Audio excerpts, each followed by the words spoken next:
Hello everyone, so this is me on my day off. So what do I do on my day off?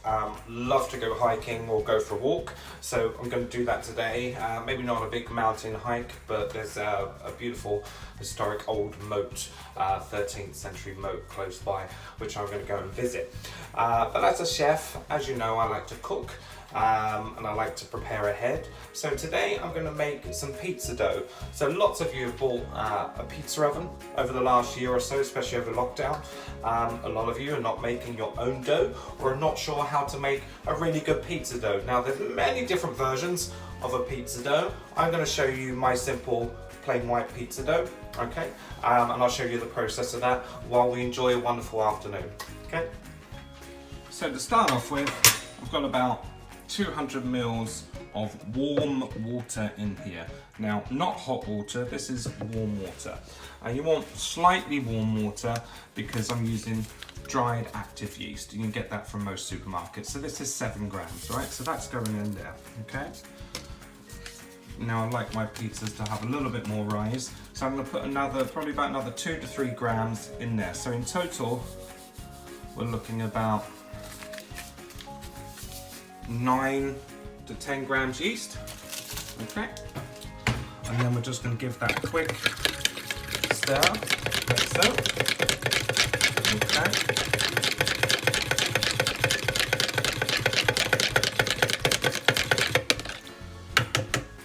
Now what's important is that we just leave that yeast in the warm water there for a few minutes because you want the dried yeast to start to activate, okay? So we'll return to that and stir that in a moment.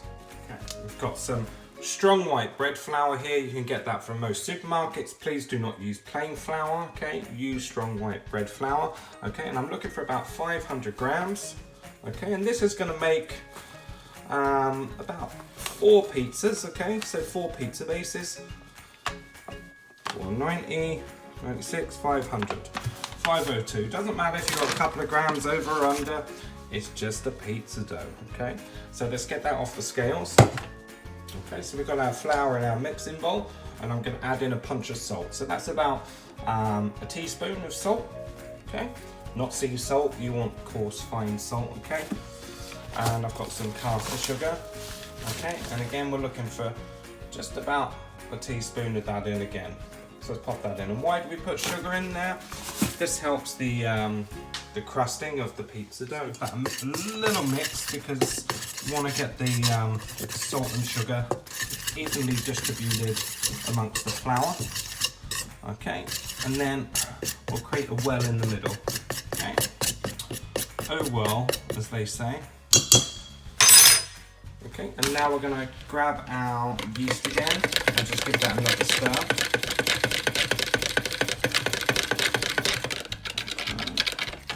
We're capturing as much yeast as we can. Okay. Alright. Now, top tip, you'll know yeast is working when it starts to bubble on the top. So if you see them bubbles, that's good, okay? That's the yeast activating. So you know when it's starting to bubble, it's starting to ferment, so this is really good. So this is what we need. So we're going to pop that in here, so that's about 200 mils. Okay, boom. Okay, my homemade olive oil. We're going to put in about 2 teaspoons of olive oil in there. Okay, and then we're going to start to mix it. So to start off with, I'm going to do this process by hand. Okay, we just want to fold in the flour from the outside in. Okay. Now I'm going to start working it together by hand, okay? Always the best way. Italians like everything handmade. How you put the love into it. I'm just working this flour into a dough. Now top tip, if it's dry at this stage, you can add more warm water, okay? Now it's difficult to take the warm water away, so we can add some. So I'm just going to grab some more water. Just put in a little bit more water. This is going to help bind it together. Okay, wet dough is extraordinarily hard to work, okay? But pizza doughs ideally are quite wet. So you're looking for kind of around about 60% water level kind of pizza dough. Okay. So we've got our dough to like a rough dough-like consistency. It's starting to combine. So you've got two options here. You could take the dough and you could knead it for about 10 minutes, okay, till it's smooth and elasticy and you know, rising back on itself every time you push it down. So that'd be about 10 minutes. Or if you have some dough hooks and a mixer, that's what you do.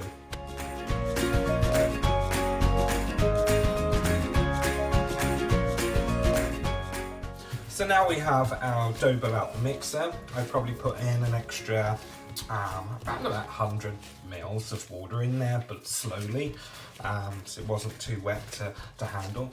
So I'm just going to finish kneading this dough ball together just for a couple of minutes, just to bind it properly. Mixers never really do the job that your hands can do. Alright, so now we've got our dough ball ready made. We need to put it somewhere to rise for a couple of hours, okay? So get some olive oil in this bowl. Okay. And then we're going to rub the oil around it. Okay. Get our dough ball. Okay, pop it in. Cover the dough ball around with oil.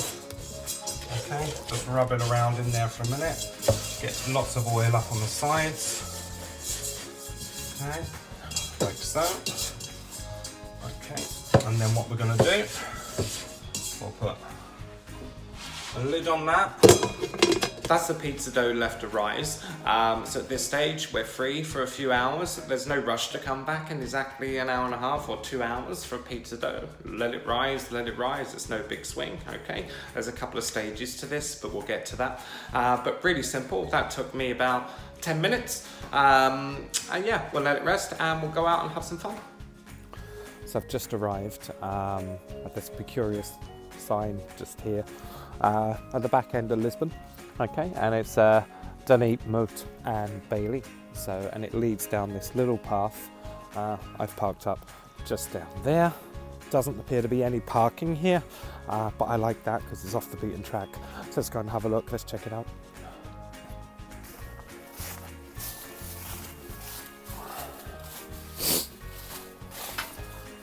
So as we can see there, we've got part of the old hill fort and moat. So we have this wee little path. Love an adventure. Oh, look at that. How cool is that? Beautiful. Look at these fresh berries. It's amazing. Blueberries. Wow. It's amazing what you find on these walks.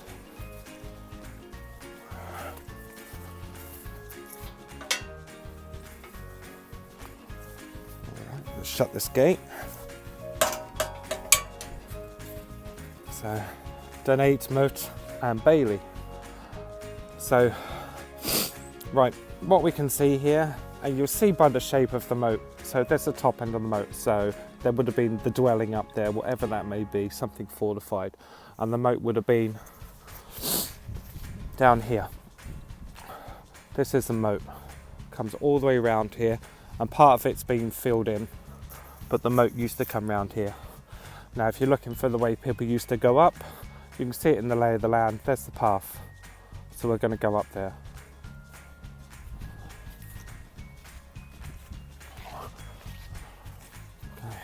Now this, if I'm right, should circle up. That's a bit of a steep way to go up, so there must be more. Here's where the path is continuing in the lay of the land. So it's going up at an angle just here. You can see it in the indentation in the mound. But let's have a look down here, history first, okay? So, what's interesting here is that there's the river, okay? And that used to feed the moat.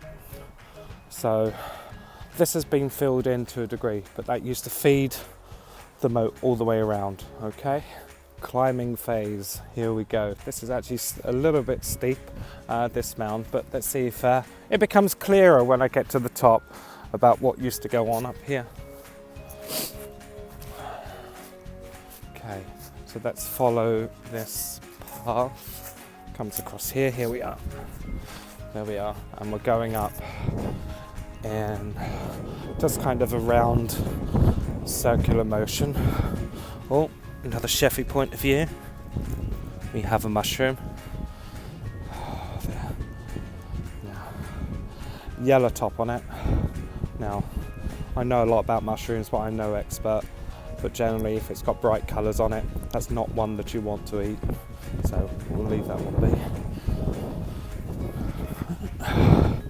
Okay, let's have a circle in the top tower. There's someone up there, so I'm just going to be quiet for a minute. Okay, now I'm at the top of the Bailey. So it's a Motte Bailey. We can see obviously the river down there. It's pretty steep up here. Looking at the lay of the land, so this would have been high end point, so this is highest end point. There's a middle point, which would have had a couple of dwellings on there, right? And the bridge would have been across here. So I got the bridge wrong, okay? So this is where the bridge would have come to get across, okay? They would have tried to fortify this and around there. So there would have been a hive of activity coming across here. So little village there, end of the moat the other side of this hill, and a little bridge where there's a little gate there, and what's over there is an old water mill just at the back end. So that paints a bit of a picture for us. So anyway, back to venturing. Got my little wee metal detector, so it'd be interesting to see if there's anything up here. Considering 13th century, everything is built kind of with wood, but still iron, big back then, copper, really huge as well. So just get my metal detector. Okay. Have a signal, but it's okay. My depth indicator says that's really deep.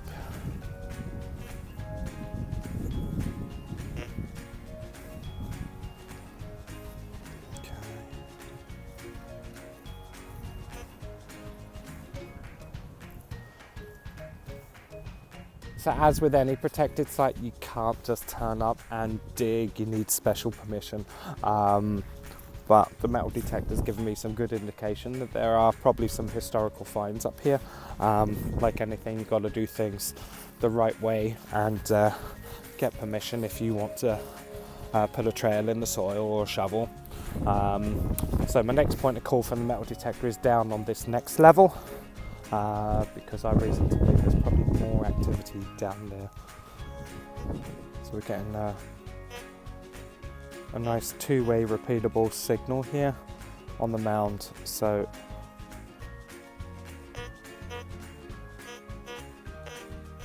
up there.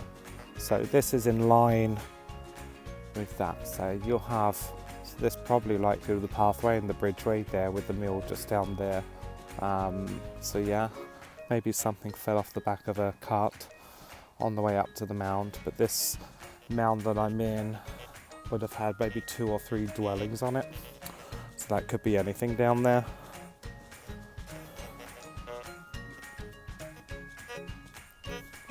God, I wish I could dig it up.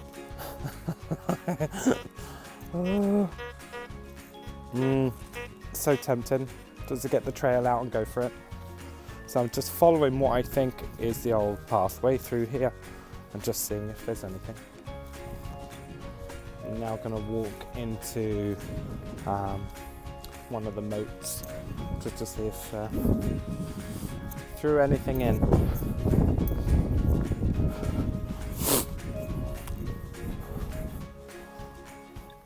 So just like anything, you're wondering why build a moat here? To begin with, for the protection of what? You know, there's good resources here. You've got the water, you've got the river, good land for farming. It's ideal location. So I'm just in the depths of one of the moats.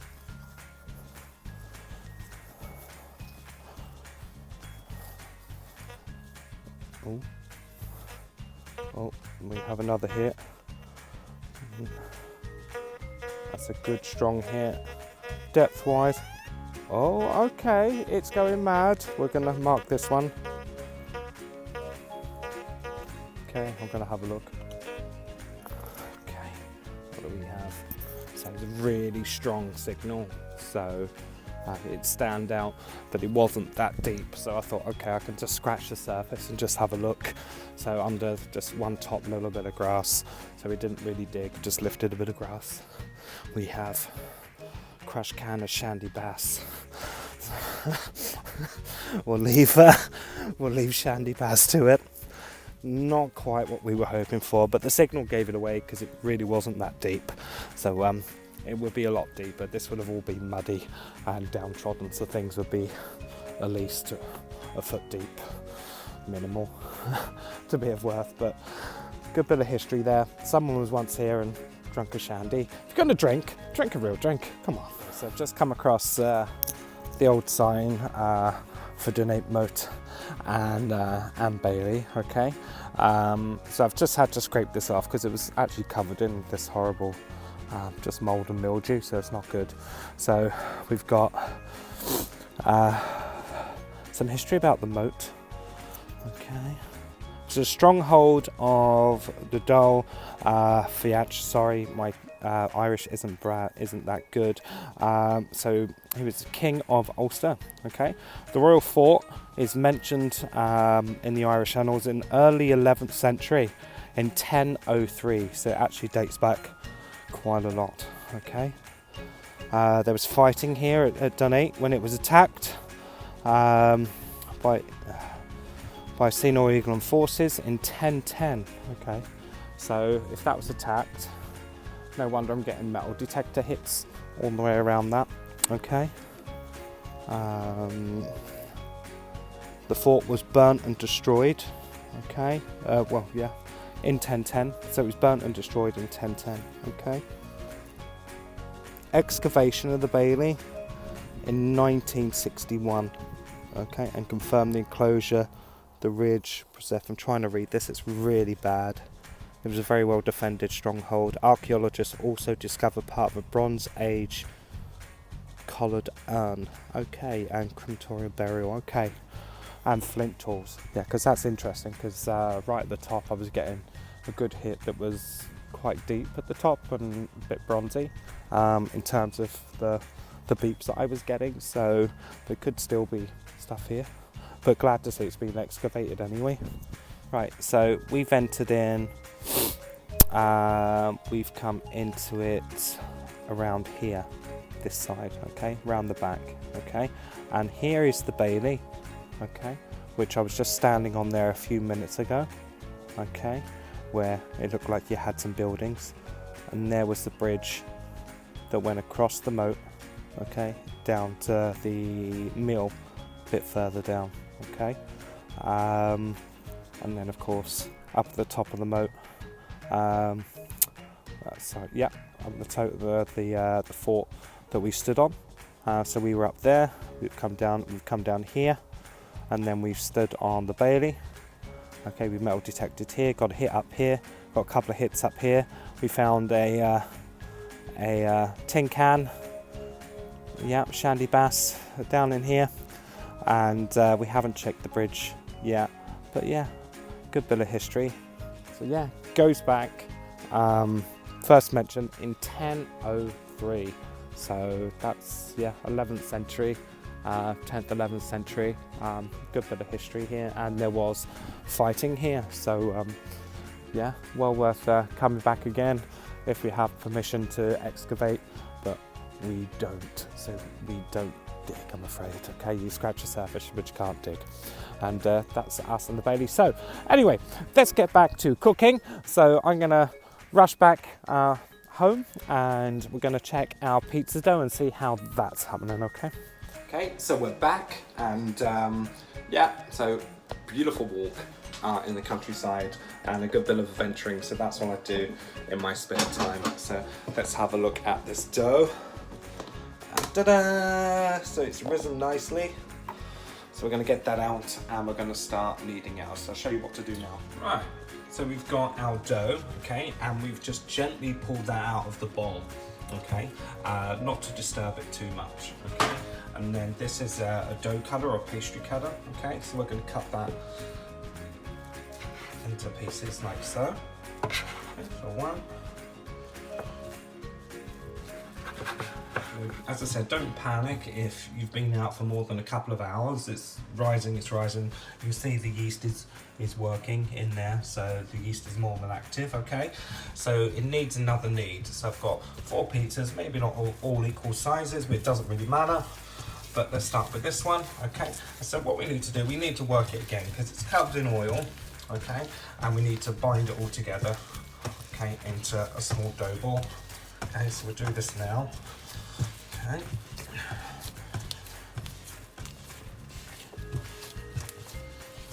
So I'm trying to do this one-handed whilst holding a camera. So apologies for the videos. Work on quality and rigging and a camera person. As I said, if you want to be a camera person on a cooking show here, then feel free to email me, chefmatthewluca@gmail.com. I could definitely use some assistance, okay?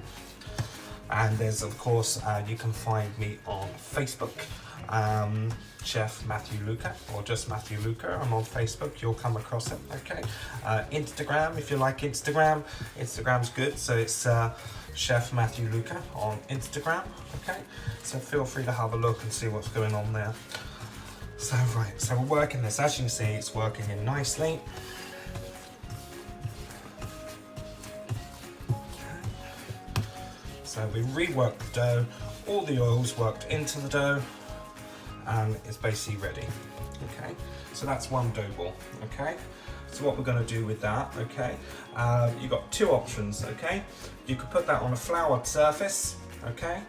Put flour over the top of it and a tea towel, leave it on the side for about 30 minutes, and that's ready to cook, okay, after that. So it will start to rise again, okay? So leave it in a warm area 30 minutes, or you can leave it to rise in the fridge as well. Believe it or not, dough rises really well in the fridge. Okay, so you have options there. Okay, what I tend to do as well is to wrap them up in cling film and freeze them at this stage. Okay, I've got 3 more to do, so I'm going to do them and then I'm going to wrap them up. Alright, so we've got our dough balls, okay, they're all rolled up, okay, so they're rolled up tightly, so I'll keep them in the freezer until I'm ready to use them. So the day I'm going to use my dough balls, they'll take maybe about an hour to really defrost if you just left it out on the side. If you put it in the fridge, maybe about 4 or 5 hours to defrost, and it will start to rise again, okay? So they're really, really good.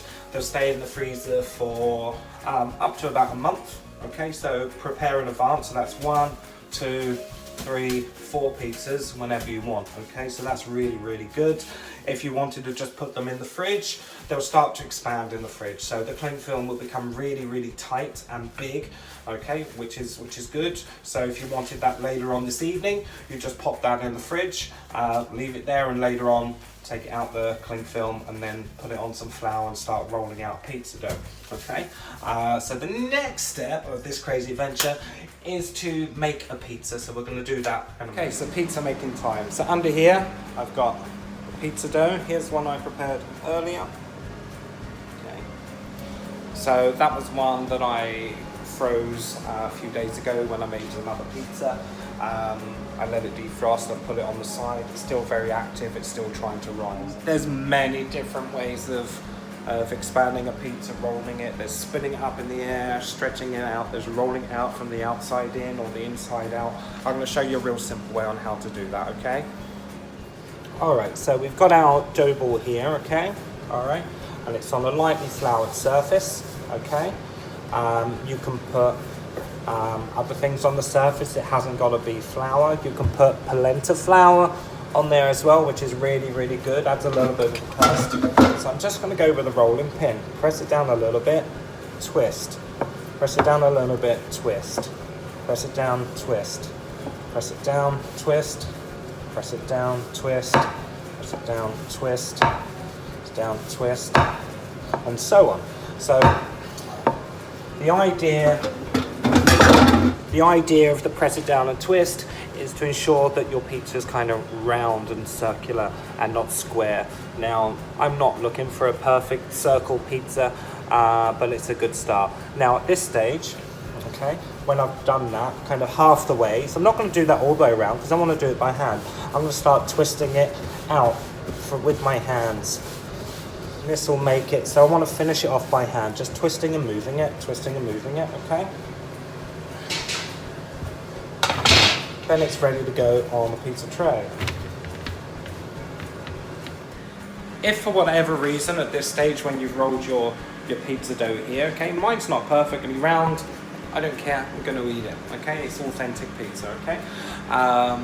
But if for whatever you tear yours, you rip it, okay? It does happen. Just knead it together again and roll it again, okay? Pizza dough is so, pliable, so just rework it again, knead it again, and then start over again, okay? So don't be afraid to start again, okay? So next step, we're going to put some sauce on this pizza. Basically just tomato passata with some good Italian herb seasoning and garlic in there, bit of balsamic. That's it, doesn't need much, okay? All right, and then we're going to spread that on our base. One-handed, okay? So we have that there, okay? Now we have a couple of options in terms of toppings. What do we want on our pizza? So classic Italian is basically the pizza, the passata, okay? So it's the pizza sauce, okay? You'll maybe use some salami, you throw that in the oven and you put on some fresh mozzarella. We can do that. There's a more conventional English, American, European version where we're putting grated cheese on it at this stage. You can do that. I'm going to do an Italian version, so even though I've got grated cheese, that's fantastic, I'm not going to put it on. I'm going to put the mozzarella on after. And the reason I'm doing that is because if you're using fresh mozzarella balls instead of dry pizza mozzarella, okay, it'll release so much water, it'll just sog your pizza base, okay? And we're doing this in a conventional oven, okay? So it's really important in a conventional oven to basically not put that mozzarella until after. So we'll do that. So we're going to slice up some salami and we're going to pop that on the pizza, and then we're going to pop that in the oven. That goes in the oven, pizza this size, anything from 7 to 9 minutes. So this one probably about 7 to 8 minutes, I think. It's a little bit smaller, okay?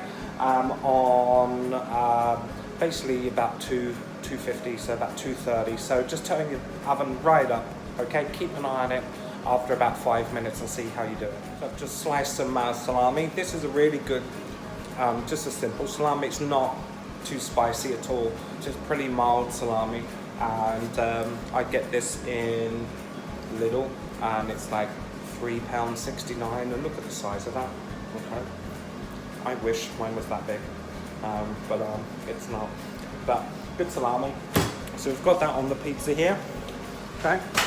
Now into the oven we go. Let's time that 7 minutes. Okay, so the pizza's just out the oven, okay? It's looking good, it's a plain pizza, you can see there, okay? So we're going to finish it off. We have here some fresh mozzarella, because fresh is best, and you'll be surprised how gorgeous that tastes. It's kind of cooked versus fresh. So we're just going to pop some fresh mozzarella, just tear it up on there, okay? Maybe over here, okay, chopped up, okay? And then we have some fresh basil, like so. Pop it on your pizza, maybe basil leaves there. Okay, and then we'll try it off. We'll finish it off with a little drizzle of my favourite olive oil. Okay.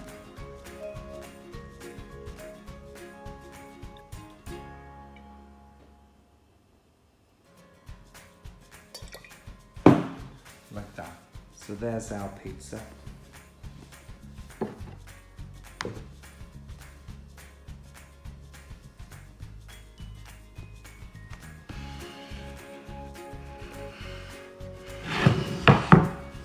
Okay, you can see it's well risen.